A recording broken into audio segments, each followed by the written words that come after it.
No.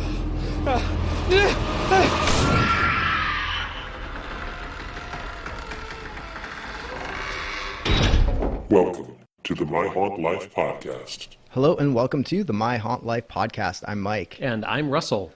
How's it going? It's going well. How are you, Mike? Good. Thanks for asking. So, why have you gathered us here today, Mike? Really? I missed your beautiful face. I know that's not the case. And I don't ever hear from you. Ever. It's not like we text every single day. Okay. We've got some stuff to talk about. Yeah, even though we haven't really done much, we have some stuff to talk about. Take it away, Mike. Well, first up, did you get mail? Yes, I got mail. I got mail too. So, the Box of Dread came. Yeah, and it was a full moon box. And this one, I was kind of a bit bummed about because there was only 3 things in it. True. I will agree with you on that one. But I mean, they're cool things. One of them was Delirium magazine from Full Moon. And there was a Curse of the Puppet Master DVD. And then a little plush Chucky. Yes, and that will go good with the Leatherface. So, true.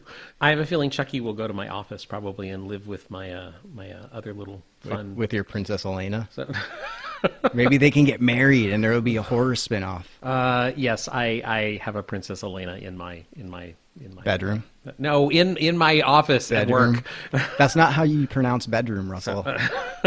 So what I was going to mention is, for those of you who don't know, Curse of the Puppet Master is an entry in the Puppet Master series directed by David Dakota, or David Dakota, I'm not sure which is the correct pronunciation. Truly one of the most prolific horror directors out there. Constantly working. If you know his work, there's always a bit of fun charm to his work. And it's called Curse of the Puppet Master, and the subtitle at the bottom is The Human Experiment. And the Puppet Master series is just great B-movie horror. Like, I remember back in the 90s, I was collecting the Full Moon, like the Puppet Master figures when Full Moon put out toys. So oh yeah, absolutely. Some of them were Blade really, really cool. And I think Drillhead was his name. Yeah, some of those characters are great. What's the character with the big the pinhead looking guy? Yes. Yeah. So for some reason, I always felt he looked sad. Well, if you had a head like that, you'd be sad too. So yeah, we got Curse of the Puppet Master, the little Chucky figure, and it's interesting. You got a different Delirium magazine than I did. You got a Psycho 2 cover, and I got the lovely Barbara Crampton on the cover of mine. So yeah, so we can trade. So yes, it's like getting 2. Wait, we did get 2. Never mind. And the other thing that was included was they gave us a very exclusive offer to Shudder. Yeah, Shudder is basically a Netflix for horror movies. And on the offer, they point to Sadako versus Kayoko, which is, if you've seen any of the advertising for that, the advertising was hysterically fun. So, and I guess on Shudder exclusively for a while. So that was it was a small box. I actually was hoping when they announced, Mike, that it was going to be a full moon theme. I wanted one of the toys. Oh yeah, like getting a 12-inch blade or something. Oh yeah, those are so good. Yeah, they're so. I was about to say cute, but you know what I mean. Oh. But still, it's like a little uneven this month for Box of Dread, but still enjoyable. And the fact that they did send us a Curse of the Puppet Master DVD was kind of cool. Yeah, you can add it to your collection of DVDs over there. Yes, of which I have not a huge collection. It's not the size of the collection that matters, Russell. Okay. And on that note, if you'd like more information on the Box of Dread, check out boxofdread.com. On Facebook, Box of Dread, and on Instagram and Twitter, also Box of Dread. So the other night, I actually left my house because I haven't left my house because of the PSVR, which we'll get into later. But I actually went out and did something, and you were there as well. True. It was a gathering of escape room owners, creators, enthusiasts. It was a really nice get-together of people who are just fans and are interested in escape rooms. Yeah, it was a really cool thing that was put together, and I'm not sure who put it together. It might have been part of Madison from Crossroads and part of Christine. Yeah, they did have a hand in it. Okay. Just one? Yes, one each, I think. Okay, so yeah, so 2 hands makes a person, right? Okay. Never mind. It's too early for you to not laugh at my stupid jokes. I get the feeling this is going to be a very odd podcast. Every podcast is odd. You can't spell podcast without odd. It's in the title. Pod. Send those emails to Mike at myhauntlife.com. Or text me at 515-HAUNT-LA. True. So it was interesting reconnecting at this meeting of people that we had encountered at conventions, some of the escape rooms we had done, and it was really nice also that some of the people there were offering discounts for future visits. It was a very nice gathering and just a very social event. So what were some of the things you encountered, Mike? Well, okay, so you go to an escape room meetup. What do you expect? I guess in my mind, I expect a bunch of people networking, mingling, talking about escape rooms. And that did happen. Yes. But when I walked in, the first thing I see are people all hunched over looking at this business card and trying to figure out. So someone brought a puzzle for all of us to do. Yes. And that was the first thing I saw, which was awesome. And the person that did that is behind Stash House, which is a new escape room company that is not open yet. It's going to be based in Koreatown, but they brought a card and there were clues on it and you have to turn it and look at it different ways. And then that led you to something to do, which led you, we can probably do spoilers, right? Because that card was just for the meetup. I think so. I think the thing is, what did it lead you to is the question. Right. Well, it led you to an email. Yes. And if you emailed, you got an auto response saying, congratulations, you're part of the team, because that was the whole point. They wanted to sort out the smart people and get them into this company, this make-believe company, not actually Stash House. And we did that. And it was so fun because for the first hour, everybody is just doing this and like looking over and helping each other and talking about it. And that is, for being just on a business card, there were a lot of steps to that thing. Yeah. And that's genius if you want to get people involved. Yeah, absolutely. Especially to bring that to an escape room meetup, it was a really good idea. Yeah, because especially you would think that escape room owners and enthusiasts, they would be able to solve it in 5 seconds, but nope. That was not the case. No. Yeah, it was really tricky, and apparently they're going to be working on another card/flyer that's going to be their go-to for handouts. Oh, interesting. Yeah, so that'll be good. I'm excited to see what they come up with because that was fun. Oh yeah, absolutely it was, and certainly added a fun element to the whole evening. And have you gone to Stash House's website? No, I have not yet. You should do that. Oh, okay. And the way you would do that is go to stashhow.s. So let me spell that for you, because all of these new domain endings, it's no longer .com or .net. This one has a .se ending.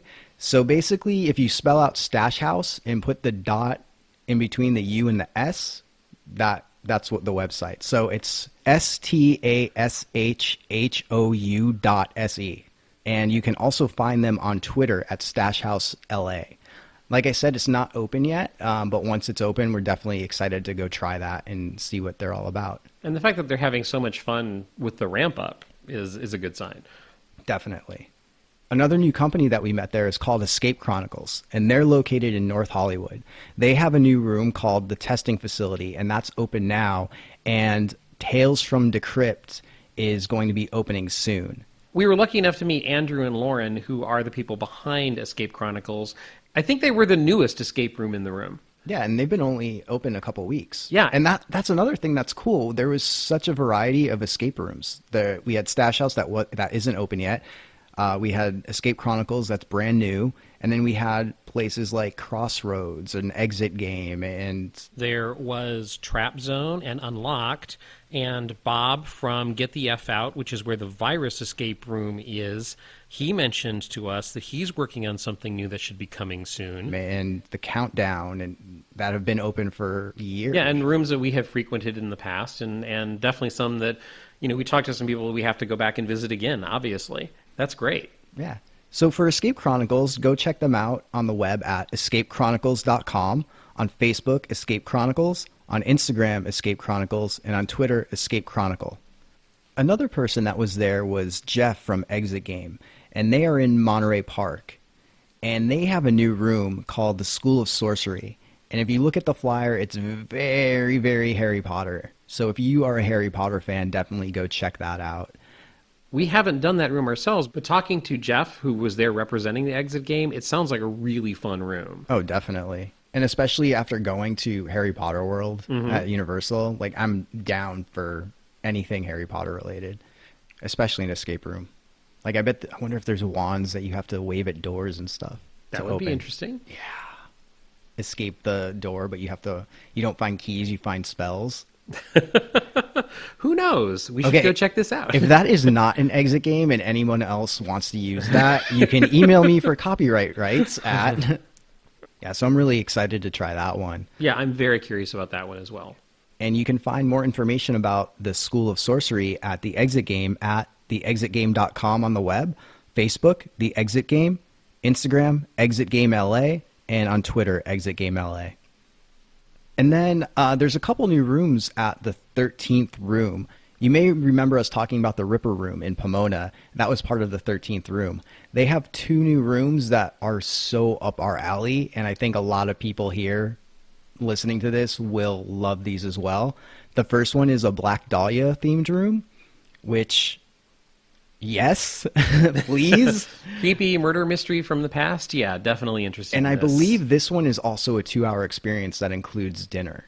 Oh, that would be very interesting. Yeah, which is so similar to the Ripper theme. Exactly. So which we really enjoyed. I don't know if this replaced the Ripper. I think it might have. Oh, we definitely need to go down and check this out. Yeah. And then the second one is Alchemy and Wizardry. So another kind of wizard / alchemist room. And we've done a couple alchemy themes, and it's always fun. It's a fun theme. And also, I have a feeling, I think there's going to be a trend in the escape room community of, because of the Harry Potter world opening at Universal here in Los Angeles, I just think it's trendy right now to have a wizard or sorcery type theme. And hey, I'm all for that. Yeah, I guess. I don't know. Trendy or not, I'm excited. I don't care. Absolutely. I don't think it's trendy. I think it's just people have the same idea. Mm-hmm. Because these are all masterminds for the most part. But yeah, for the 13th room, if you want to check them out, go to 13throom.com, and that's with 13THROOM. On Facebook, The 13th Room, also with the numbers. Instagram, The 13th Room, and Twitter, 13th_room. Another cool thing about this meetup was just the conversations that people have. You know, you kind of nerd out with everyone else, and oh yeah, in this room this happened, or in that room this happened. Oh my god, you escaped that room? How did you solve this? Or just conversations like that. And one of the conversations that really interested me was, should you be penalized, and is it cheating if you do a lot of escape rooms? And my first thought is no. And here's why. We were talking to someone there, and they were solving a puzzle at an escape room. They weren't cheating. They just found another way to solve a certain puzzle. And I guess when they were doing it, the loudspeaker comes on, like, you're kicked out, you're cheating, stop it right now, that's it, end of game. And they were like, what are you talking about? That we're not cheating. Like, we've done 100 games. We you know, it was one of those things where you want to say, we have brains. We can figure other things out. Sorry, it's not the way that you want us to solve it, but we were able to solve it another way. And they considered that cheating. That's not cheating, in my opinion. No, not at all. Because most escape rooms have multiple ways that you can get to a solution anyway. Right. And just because you're not conforming to the one way they think they set it up, you should be praising that, not penalizing that. Well, you know what? I completely agree with you. The only thing that I could see as an offshoot of this conversation is something which we actually ran into in one room where we got thrown in with some people that we didn't know, and we were trying to figure stuff out, and the people that we'd been thrown into the room with were just trying anything and were guessing. And so rather than actually try to work through a puzzle to get a combination for a lock, they were just standing at the lock trying random numbers, which is the most inefficient thing you could ever do with a combination lock, because you will never find the combination. Yeah, but I don't think that's the same sort of thing. No, I don't think it is either, but that's it's the idea of like, that's the only time I think I've ever been in an escape room where they stopped someone from no, stop what you're doing, don't continue that. And that was just because partially it was a waste of time, and like that's not how you solve the puzzle. Right. They were encouraging those people to go solve the puzzle to get the answer. And yeah, that is different, but it's what popped into my head when you said that. What you're saying of just finding a different way of solving the puzzle, no, that can't be cheating, in my opinion. And that's the thing. If you're an escape room owner, you should build that into the equation and not yell at someone for finding another way to do it. You know, it's not like anything got broken. That didn't happen. People just used other things in the room where it wasn't intended. You know, I mean, if I'm in a room and I see, say, like a coat hanger and something is out of reach, I'm going to use a coat hanger. That may not be because maybe you have to unlock a pole somewhere. But I mean, if there's a hanger in there and I can reach, I just solved the puzzle. True. You know, what's the end game? Like, well, I think you know, we've talked to, and it's interesting because Mike at the beginning of this we sort of mentioned escape rooms we haven't done yet, or escape rooms that interest us, and part of the reason for this whole meetup was to be exposed to new escape rooms. But I agree with you. I think this is a very interesting part of this meetup, is these types of conversations, because it gets down to how do you approach an escape room. And I just flashed onto something, you know what I'm talking about. You know, a year ago I wound up in a haunt, and I had some problem in a room, and later the crew came out and said, nobody has ever done what you did. Nobody ever found what you found, or nobody ever got where you got ever before in the history of this event. And I was just like, sorry. You know, it was just like I was interpreting instructions and I thought I was doing what I was supposed to be doing. And I think that's, you know, granted, I'm talking about a haunt and a very physical task that I had to perform. But it's sort of the same thing in the fact that, you know, they gave me an instruction, like, go solve that. And I went to go do it, and I approached it in a way that the creators had never seen before. That doesn't mean I was cheating. Yeah, it just means I looked at it differently. You know, and when I explained to them, I was like, well, look, this is exactly what you said to me, and this is how I interpreted it. There was a moment of like, oh, you're right. We did say that. Oh, okay. And at least they saw my point of view of, this is how I wound up where I wound up, based on your instruction. And I think that is not here nor there. It's not good or bad, and it's not cheating or not cheating. It's just my interpretation. And I'm going to look at puzzles, and look, you and I have talked about this. I look at something and I see nothing and gibberish. You look at something and you see a pattern. It's like we just look at things different ways. Yeah. I'm more visual. You know, it's like sometimes, like especially with color things and stuff like that, I gravitate toward those kinds of puzzles.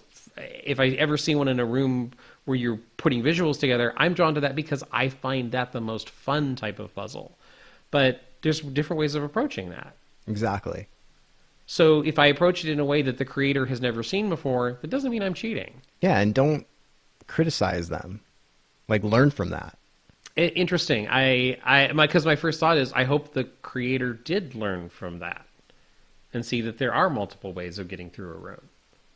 But I can't believe that they would shut the room down on someone. That's really disappointing. Yeah, and I don't know if that's what actually happened. I only heard part of the conversation, but Okay. It sounded like that's what they wanted to do.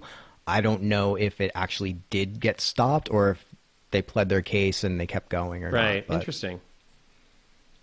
yeah, another one is interesting because there's some escape rooms that won't allow you to come back a second time if you've already done it, which to a point makes sense because they don't want you to just breeze through it if you already know the puzzles. Mm-hmm. But my reply to that is have different puzzles. locks are $5. Buy a different lock, code it different, and put different letters somewhere. You know what I mean? Like, there's ways around that. And I think it's kind of short-sighted to not want to have repeat business. True. So replayability is something that we talk about, you know, when we talk escape rooms. And I have encountered one situation where I replayed a room as upon invitation from someone else who was going down to the room. And at the end of the room, actually, you know what, Mike? It was a room that we beta tested early on in the run. And was it a full year had gone by? And that's the other thing. Wow, I have so many thoughts in my head right now and points that I want to get out. One thing is, I think, Mike, at the beginning of that, you said something very important, how you look at it. Mm-hmm. I think the individual is important. I think there are some people who would go, like, oh, yeah, I'm going to beat my time, or I'm going to beat someone else's time because I know how this is done. I think that's an individual choice. You and I don't do that. Right. We've replayed rooms, and when we replay rooms, we want to go to places we didn't get to solve before. That's exactly my point. That was exactly where I was going. Because what happened is at the end of this room, like they were doing the walkthrough and somebody was getting a puzzle explained, and I said, "Oh, well, I'm really glad I came back to see this room a second time." And one of the hosts, and it was a room where there was a character inside the room with you at all times because they had to give you things and release clues and do various other stuff. And that person said, oh, if we had known that you were coming back and you'd played this before, we wouldn't have allowed you in. And I looked at her and I said, wait a minute, you were in the room with me. Did I disrupt anyone? And she said, oh, no, you didn't. I said, I didn't solve the same puzzles. I chose deliberately myself to go to different areas of the room, and I didn't help anyone with the puzzle because, you know, there was a huge physical task in that room that the first time when you and I did it together, I immediately went to that and I solved it fairly quickly. The second time I went back, they were really struggling with that task, and I very deliberately didn't offer my help. Right. Because I could see that eventually they would get there, but they were taking the long way around, so to speak. There's another room that we've done, Mike, that I know you've only played once. I went back as part of a birthday party and played it a second time. And it is a room where they frown on people replaying the room, but it's a room that is literally divided in half. I know what you're talking about. So one half of the room is one sort of style of puzzles, and the other half of the room is something different. And I went back into that, and I literally just went to the other side of the room. I didn't touch any of the other puzzles, and I noticed the people struggling with something that we had solved previously, and this was my choice to do this. This has happened to me twice while replaying a room. Nobody else in the room gets it. And I waited, and I could see them struggling and struggling and struggling. And finally, you know, like someone asked for my opinion, and I said, okay, well, how did you get where you are? Like, well, what do you mean? I was like, well, how did you get the solution that you've got? And they said, well, we did this, and we did this. I said, okay, you're right. Go back and look at the last 3 or 4 steps that you took. And that was me offering a clue. And sure enough, as soon as they went farther back, if that makes sense, because what they were is like they were looking at what they were holding in their hand and saying, I don't understand how to use this. I was like, well, no, you were given the answer like 4 minutes, 5 minutes ago. But I didn't say that. All I said is re-examine how you got here. And the other thing is I was doing a different escape room, which I had replayed, and that was a really small group. And again, I think this is a personality thing, Mike. Like this is how I approach something like this. Everyone else in the room was a newbie. I was the only person in that room that had ever done an escape room before. Oh, wow. And I was doing a replay because one of the newbies invited me along. I was like, I love that room. I would love to go through it again.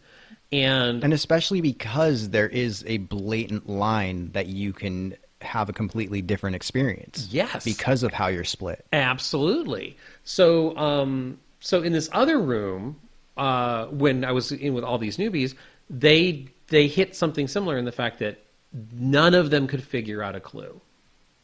And it was just so obvious that we are not getting out of this room unless I do something. And and I had to wrestle with this, like, okay, I know where the answer is. And so what I did is I sent everyone in the room. Like, I kind of took charge and I went, do me a favor, go over there and look at that and see if you can find the answer. Like, and they couldn't. And okay, you go over there and look at that and see if you can find the answer. And I literally had everyone in the room look at it. And then finally what I did is like, okay, I'm going to do this, except I worked it all the way through. I did everything I had to do to get to the answer, and come to find out, they had changed the answer from the first time that I was in the room. So I received a different answer. And here's my question for you. Did I cheat? Because the only thing that I had was I kind of like knew how to get the equation to get the answer, and everyone else wasn't figuring out the equation. I was at least able to step up and go, okay, all right, I know I have to pull these numbers to get the answer, and then lo and behold, it was a different answer. So is that cheating? I think it's a fine line, because if you went in there and your first time with this group, would that have had the same outcome? I think it would have. Because the first time I was in that room, somebody else didn't solve that puzzle, and I was the person who retraced their steps and solved it. Mm-hmm. So I think that's the toughest puzzle in that room. And so the same process happened to me my first time. Okay. So I just went, okay, guys, this is what I'm going to do. It's like every one of us has tried to solve this except me. So what I'm going to do is I am going to take every clue and I'm going to work through it with you guys. So, and then we solved it. Okay. And it was a slightly different answer than the first time. I mean, as long as you weren't the first person that did that, and you said you had everybody else do it first. Oh, I thought we weren't going to get out of the room. I insisted that everybody do it. Like I was adamant about it. I was like, no, I am not. Like I'm not like seriously. I know a little bit. I'm like, you guys go. Like you have to figure this out. Right. So I don't know if that's cheating or not. It depends how you look at it. It could go either way, I think. I will say this about that room. It was a really fun room. All of us in the room had a really good time, and we did end up escaping literally with seconds to spare. And I think it was worth, I don't consider it really cheating because I did work through everything. There was a physical task involved. There was an audio thing. There was there was a lot to get to that answer. And I shared it with everyone. I said, does everyone think this is logical? What's my next step? And I worked it through with them. And the outcome was that we escaped and everyone had a great time. We didn't get stuck to the point, we got stuck for a long time on that puzzle. So, I think as a group, the whole group benefited from me being willing to go like, okay, I have this one small sliver of information. See, and I think by you saying that, technically that's cheating. Okay. And I'm not faulting you for it. I'm just like, by definition, I mean, I would think cheating is having prior knowledge that helps you get to the finish. Okay, but I will point to one I mean? thing. Like I said, the exact same process happened. Oh, I know, and that's first time. That's through. why it's a gray area. Yeah, in that particular room, you have to go through a series of steps to get to that particular solution, and the exact same thing happened. Somebody tried it, somebody else tried it, and I was the last person to try it my first time through. And it was like, oh wait, I understand this. So, yeah, I agree. It's a fine line. Yeah.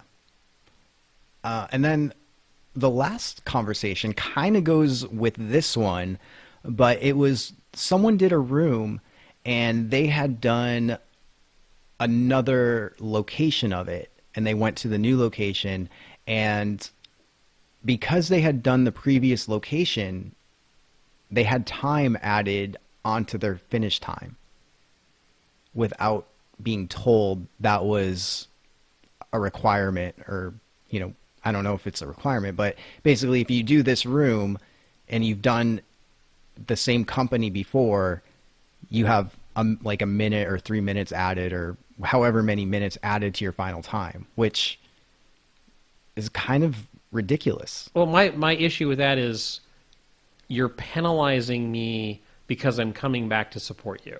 Right.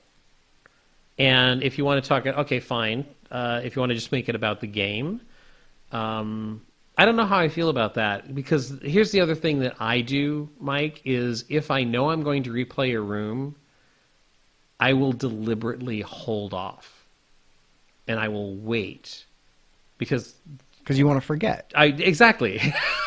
My brain purges those files. So for you, it's like a week, right? Yes, actually. Pretty much that'll do it. So yeah, I don't, I would, and I think here's the argument is, because you mentioned this at the very top of this conversation of like, oh, well, if you do a room and then you book that same room the next day, you'd fly through it and set a record. I would never do that. I don't want to do the same room twice in a row. Right. Is it really worth $30 or $40 to set a record? or $50? Like, no. So you're being penalized to come back and support a company a long, long time later because you liked their room and you've got new people who want to do it, so you want to do it with them. And because you show up and you did it a long time ago, they're going to penalize you immediately for coming back and bringing new customers? Right. And that goes back to something I said earlier, is if you feel the need to penalize someone for that, change up your puzzles. Why are you doing a carbon copy if you feel you need to penalize? Like, if you think that the two rooms are that similar where you need to penalize for time, change it up. Like, that says something about the creation, I think, rather than the customers.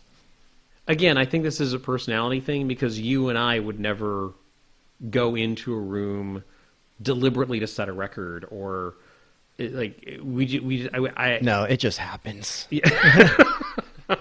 Sometimes it has, but no, it's like we're there for the fun. We're not there to prove anything, and we're there for the fun and the experience. And that was part of the conversation when they were talking with the people at the room later, when they found out that they had done other rooms, or they had done 100 escape rooms or whatever. They're like, oh, well, we would have penalized you. We would have given you less time if we knew you did that many rooms and you did the other rooms. And it's like, what are you talking about? Like, just because they are enthusiasts and they love escape rooms, you're going to penalize them for having a love, and just because they might be able to figure out a puzzle a little bit quicker because they've seen other puzzles in other rooms and they know how escape rooms work. Like, that's come on. That's pretty bogus. Yeah. Again, I think it goes back to personality of the person entering the escape room. I can't think why you would want to prove a point or something by playing an escape room really close to each other multiple times to get through it faster. I mean, literally, I cannot wrap my head around that. So the penalty is unfair for anyone who is like, look, I just want to bring new customers and play again, and there's been enough time that, and I seriously don't remember puzzles. And it wasn't the same room that they had done. I think it's one thing if it's the same exact room, but this was a new room, same theme, same name, in a different location. So it's not the same room. Yeah, in that situation, the penalty seems very weird to me, and it seems very odd to me that any escape room, like you said, Mike, would not want repeat business if it were possible. But I do understand the escape room's point of view of if they do have a tally board or records or things like that, if they keep track of record times, which most escape rooms do, I can understand the thought of, well, we don't want someone to come back and, just to break the record. But I've never met an escape room enthusiast who would do that. So I think it comes down to a personality thing. And just for me, if I know I'm going to play a room, I wait until enough time has passed that I feel like I can go back into the room and have fun playing it again because I don't remember what was in there or how to specifically solve what was in there, or I'm confident enough in the room that I can do things I didn't participate in before. And when I have replayed a room, that is the most common scenario. Right. Is the fact that I just concentrate on something else. And I make the other people work. I don't give them help. Right. And if you're going to do that, have a give and take instead of just a give. If you're going to penalize people for coming back, give a discount. Like, oh, it's your second time here? Okay, we're going to give you 5, 10, 15, 20, $20 off or whatever. But we're going to take away 3 minutes, 5 minutes for each person that gets this repeat discount.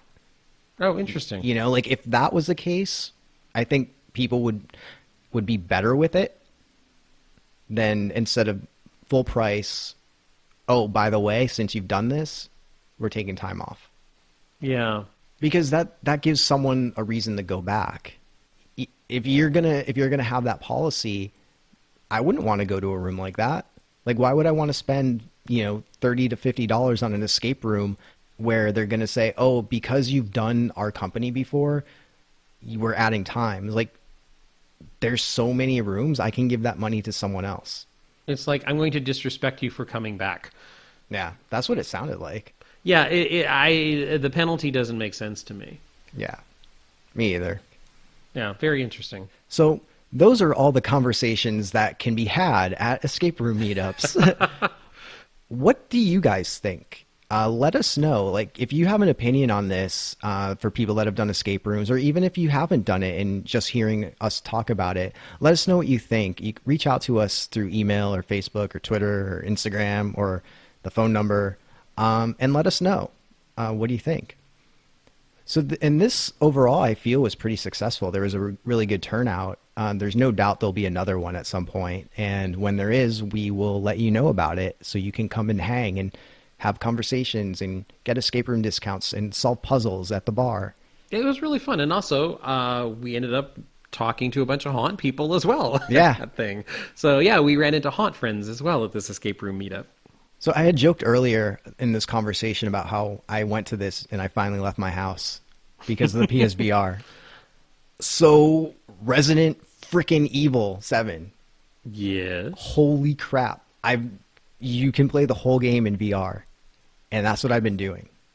And oh my God. I've certainly heard the raves. I have not experienced this. I have not been exposed to this yet. But you will be soon, right? Peer pressure. I am looking at saving some pennies and making the investment in VR. Yes. Yes. Mainly because I just. You just want to be Batman.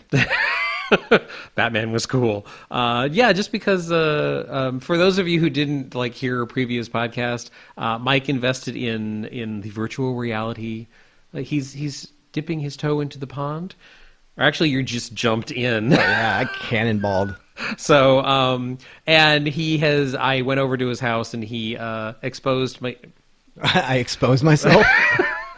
He exposed me to the world of virtual reality and PlayStation 4 and lots of cool stuff and horror games, and I got to admit I've kind of got the bug, and I'm now looking to possibly make the investment myself.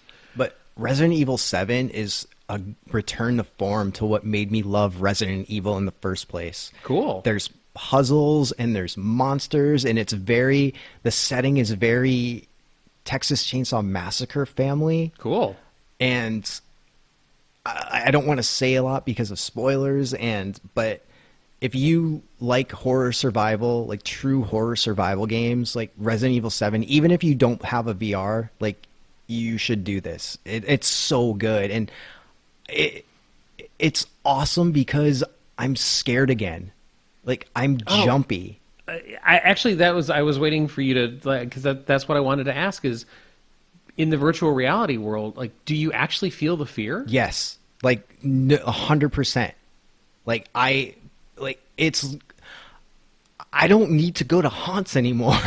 I mean, I'm still. How dare you? It's a joke, but in the off season, because there's creepy hallways in Resident Evil 7 that I walk down the exact way and I act the way I do in haunts. I tiptoe and I peek around corners, and there's so many jump scares. And, you know, in haunts, you can kind of tell when a jump scare is coming.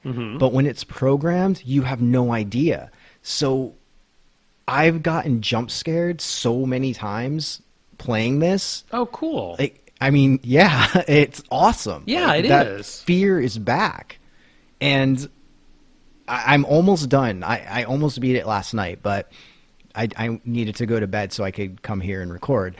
But I think I'm at pretty close to the end. And the replayability, I need to go back and play because I know there's things I missed. And if you want, there's multiple endings. I'll say that. So there's choices you have to make. So you want to go back and replay it and get the other endings. Oh, interesting. But there's, oh my God, it's so good. There was a thing that happened last night that was basically an escape room.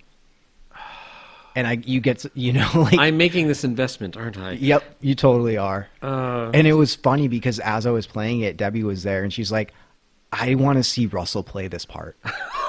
Just because of what you were saying, how we look at things differently. Oh, that's interesting. Yeah, that's very interesting. Just for the record, I want to point out, because this is a podcast and you can't see us, Mike is wearing his giddy, goofy face. Yeah. You look so happy right now. I don't have much in my life. This is all I have. So, yeah, you like I can like, I know you well enough that I can see the excitement in you. Well, let me cover it in my pants then.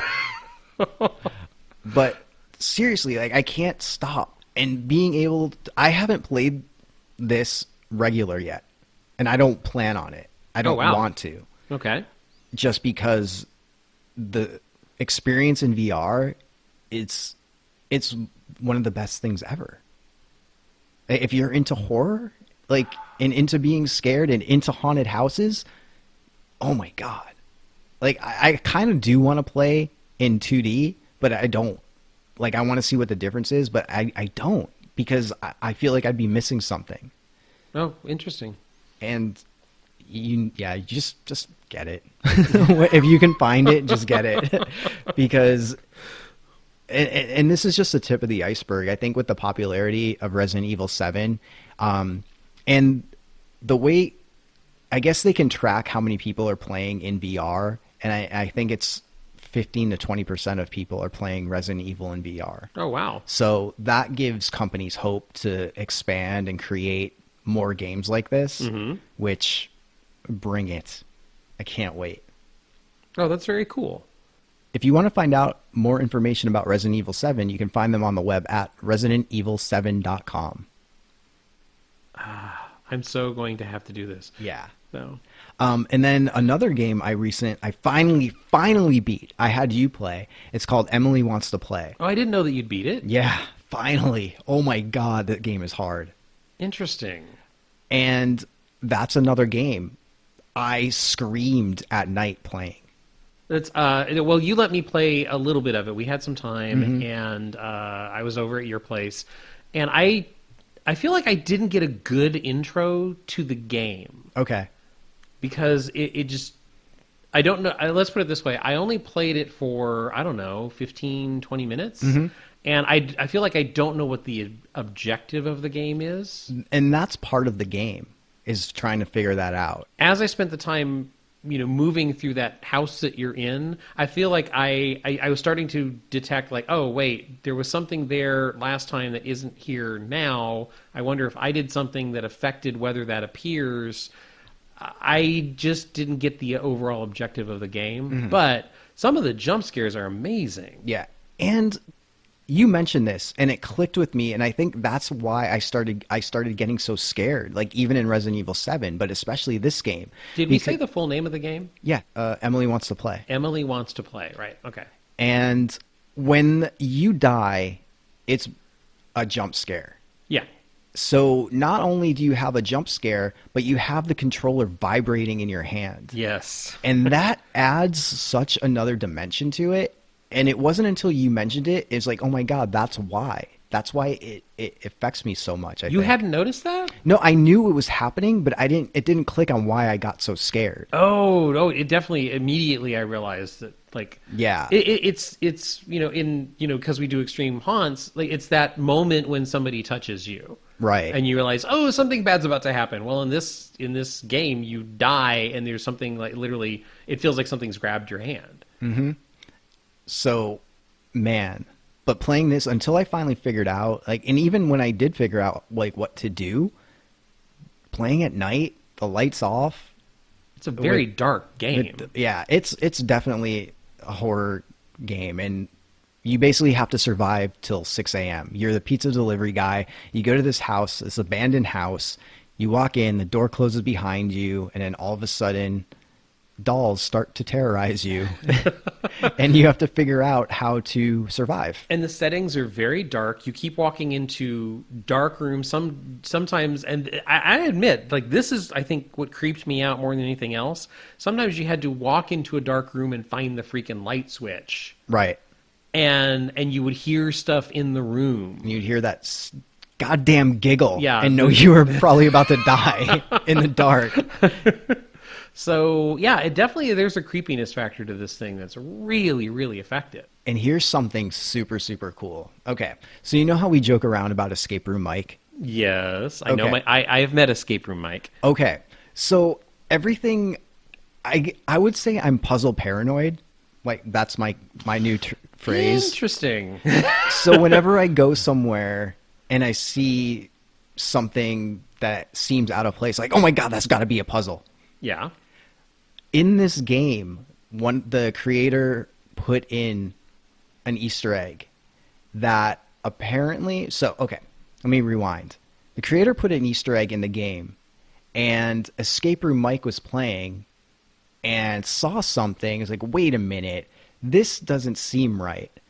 And went into escape room mode, figured it out, and there's a secret message hidden in the game from the creators. Wow.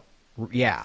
And I emailed them to basically not brag, but brag in a way. Like, hey, like, you were asking. Right. It was more excitement. Like, oh my God, like, I figured this out. Like, is this legit? Like, kind of thing. And they replied, which I thought was awesome. That's great. And, like, you know what? You're the first person to find that and solve it. Wow. Yeah. Congratulations on that, man. Thank you. Yeah. And like, they look when in the replies, like, we haven't seen anybody mention this online. So as far as we know, you're the first person. Wow. That is very cool on your part, man. I'm so excited. That's awesome. Yeah. And the game is about a year old. So there's been some time. Oh, wow. That's very cool. Yeah. So I'm excited. Dude, I'm proud of you, sick man. Brag. So, But another thing that's cool is when they replied, they said they're working on a sequel. oh, very cool. And there's a teaser trailer out. So wow, it's cool. like, great. I'm just glad I beat the first one. Look in the show notes. We'll put the trailer in it. So, and that's for Emily Wants to Play. Yeah. And if you want to learn more, and Mike seems to have beaten it, but I definitely am going to be revisiting Emily. So if you want to learn more about the game that we just discussed, Emily Wants to Play, go to emilywantstoplay.com. And there's something new on the horizon that we're getting excited about because it seems like it'll be really cool. It certainly sounds just unbelievably ambitious. Yeah. And this is going to be happening in Vegas, and it's called Illicitus Theatre. And the way they're describing it is a year-round immersive theater which combines elements of horror, sci-fi, drama, haunts, escape rooms, and theatrical plays to form a 2-hour immersive world where you are the star. Explore, interact, and survive a new kind of attraction never before seen in Las Vegas. Every show is located in a new place with new sets and storylines designed to take you out of the reality you know and into the moment. I'm in. Yeah, it sounds utterly fascinating and possibly truly amazing. Yeah, there's not much information out yet about this, except the website and that kind of stuff. They're planning to open in this summer, 2017, in Las Vegas. And if you are into any of these things, I think it'll be worth the trip. Yeah, in Vegas, luckily enough, we're close enough to Vegas that I definitely will be wanting to travel to Vegas to check this out when it officially opens, which it seems like will be middle of the year. Yeah. Well, summer. Yeah. That's not the middle. Well, summer. I guess. If you want to get technical, okay, summer. Well, June, I guess June is the 6 months, so I guess that's the middle of the year. But is it early summer or late summer? Because that could go all the way to August. Okay, all right. Anyways. You always have to be right. No, we just look at things differently, Russell. True, very true. So yeah, we wanted to mention that to get that on your radar. Find out more information about them on the web at illicitustheatre.com, and that's ILLICITUSTHEATRE.com. And as always, we'll have the links in the show notes. On Facebook, search for Illicitus Theatre. On Instagram, Illicitus Theatre Vegas. And on Twitter, Illicitus Lives. Coming up in the Los Angeles area in the immersive theater scene, the ABC Project, which is Annie Lesser's company, and it's a group that we have really, really liked much of their work in the past, have announced a new project for the letter C. It is literally ABC Project. They are going through the alphabet. C for Covell. And this seems to be a small audience number. I believe they're only offering 15 tickets per performance. It is an evening of games and interaction seems to be the theme. Not a lot of detail other than that. Tickets have gone on sale. At Indiecade, which we discussed in an earlier podcast, we saw a preview of one of the games. Very high energy, very interactive, very oddball, and very intriguing. And at that time, when we spoke with Annie Lesser, she said that her original vision for this was it might be a couple of hours long. So I think it's a full evening. And apparently there is an open bar, and there may be, according to the Facebook page, a drinking game aspect to this.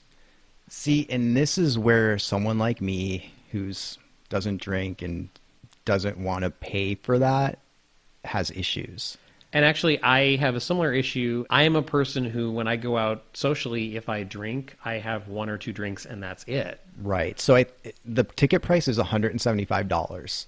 Now, because I don't drink, I don't know if that's a good price to do something with an open bar and hors d'oeuvres, but I just wish that for the people that are into this, don't drink, there was a separate price, like maybe an open water bar or soda bar. Yeah, it seems odd, and I have the same issue, actually, and because it is a very high-end price, and it's a huge jump from their previous projects, so I was a little surprised when I read it, and also the fact that on Facebook they say that there is a drinking game aspect. Oh, I didn't see that one. Yeah, it's one of the earlier posts. Okay. They say that there is a drinking game aspect to this night. I am not interested in a drinking game. So is this for me? Is it not for me? And I'm hoping more information becomes available. Right. And I'll be able to make that decision. Because I do like Annie Lesser's work. The ABC Project has so far been like firing on all cylinders, really great stuff. Yeah, and what we saw the preview at Indiecade was fun. It was really fun. Yeah, absolutely.